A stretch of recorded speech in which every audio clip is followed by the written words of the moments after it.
We are walking down the street where one of the most famous singer-songwriters of all time used to live. This young lady, she's only 30 years old. She's got 10 Grammy Awards already.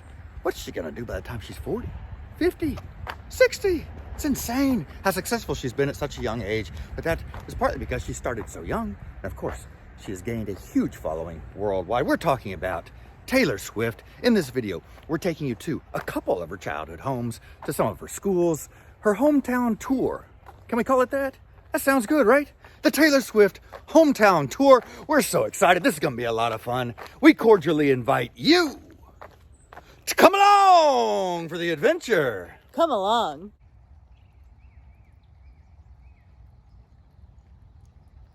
We are in Reading, Pennsylvania, walking up to Taylor Swift's former home. What's really cool about Taylor Swift is that she was inspired by Shania Twain to pursue country music.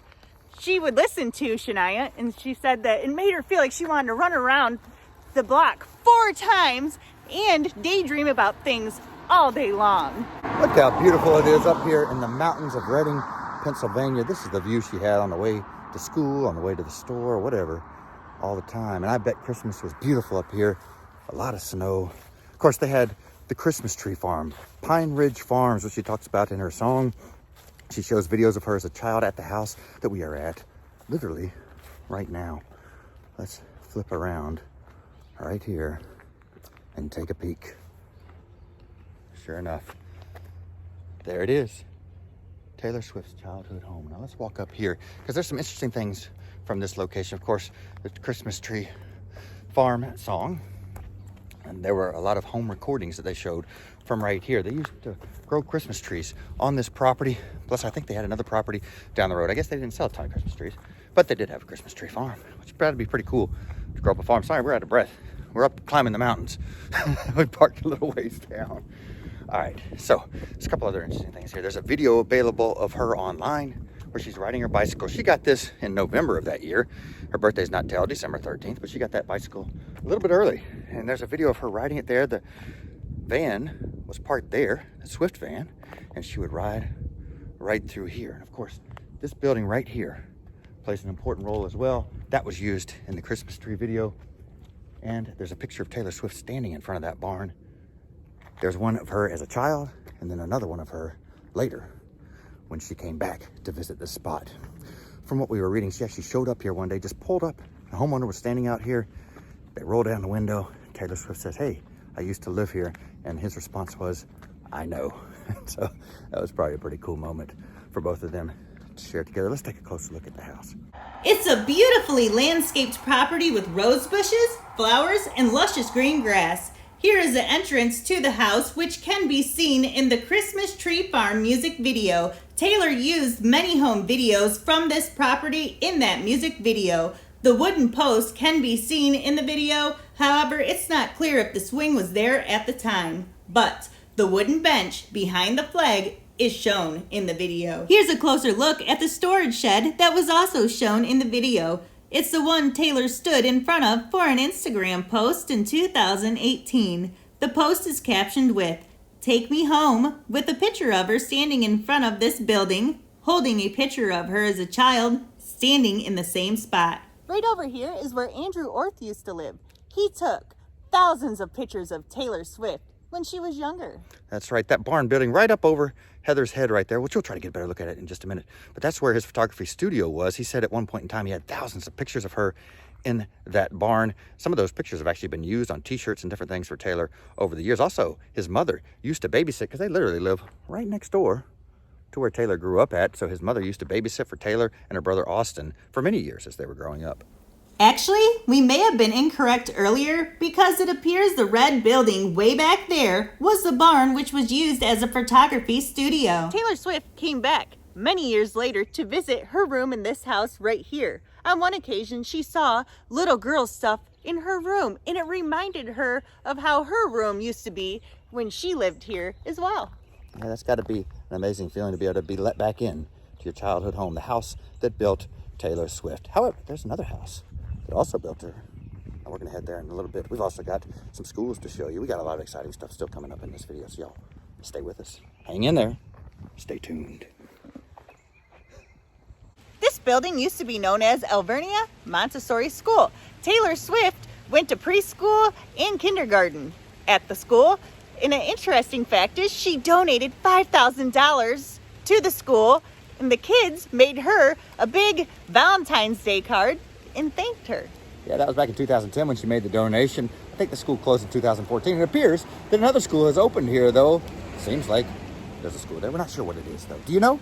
Tell us in the comment section below. You know, Taylor loves to give money, which I think is wonderful. We think that's just wonderful when someone gets big and gives money. She gave $1 million to victims of Louisiana floods. She gave $4 million to Country Music Hall of Fame to fund the Taylor Swift Education Center. She also gave $50,000 for a service dog for an autistic boy. And we can go on and on. There's a whole list of giving that Taylor Swift has done over the years. So great job, Taylor. We're at the Wincroft School, where Taylor attended through the 4th grade. One of her first inspirations was her grandmother. She performed in musicals and sung opera. That's right. Her grandmother was a big influence on her in her early years. It's interesting because Taylor Swift always thought in terms of music. As a matter of fact, they said when she would watch Disney movies, she wouldn't talk about the movie afterwards. She wouldn't talk about the lines or her favorite part. She just wanted to memorize all the songs and sing all the songs from the Disney movies. Now, this is a private Christian school, the Wincroft School here. And her family raised her in a Christian environment. She was actually at a Presbyterian church growing up here in town, and she went to Bible school every summer. Later on, she donated $250,000 to various Christian schools around the country. My first year here at the school was 16 years ago. Taylor Swift was just about to release her first album, I believe, and I had never personally heard of her, but she came into the school. She came back to the school. A lot of former teachers were just so happy that she was back. She performed a bunch of songs on stage. She did questions and answers for all the children. And then she brought her tour bus as well, and she let all the kids get on the tour bus. And then that night she was singing at the Reading Phillies, so for the national anthem. So a bunch of us went up and we were backstage with her and her family, and she was so cordial, so inviting, and it was very genuine. Her coming back and stuff. So, and we still have an album of hers that's here and autographed by her. So. It's just a nice little small school that has a little piece of pop history to it. We are at Wyomissing Junior High School, which is where Taylor Swift went to school. That was from the ages of 10 through 14 that she went here. Actually, in 9th grade, she wrote a song for the 9th grade talent show. That song was called Our Song. She performed it at the talent show here.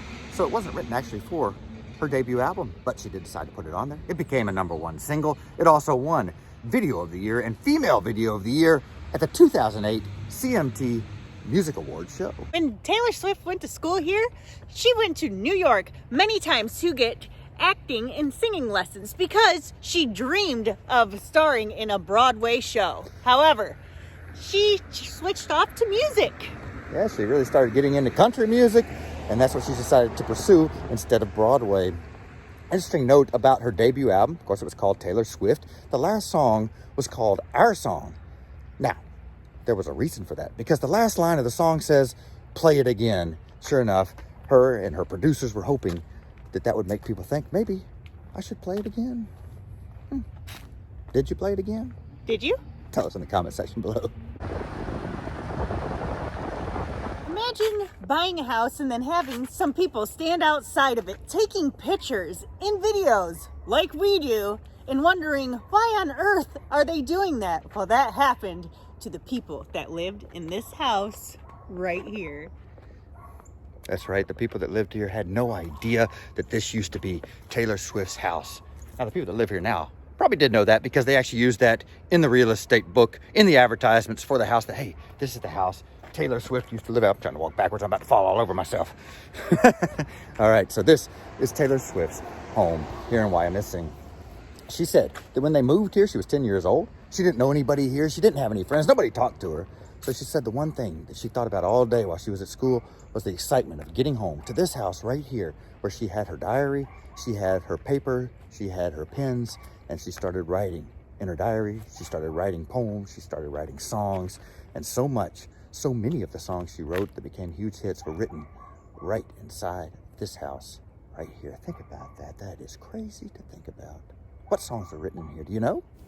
Taylor lived here until she was 14 years old, which is when her parents agreed to move the family to Nashville to give Taylor a real shot at making it in the country music world. The gamble, of course, paid off. The house was sold in 2013 for $700,000.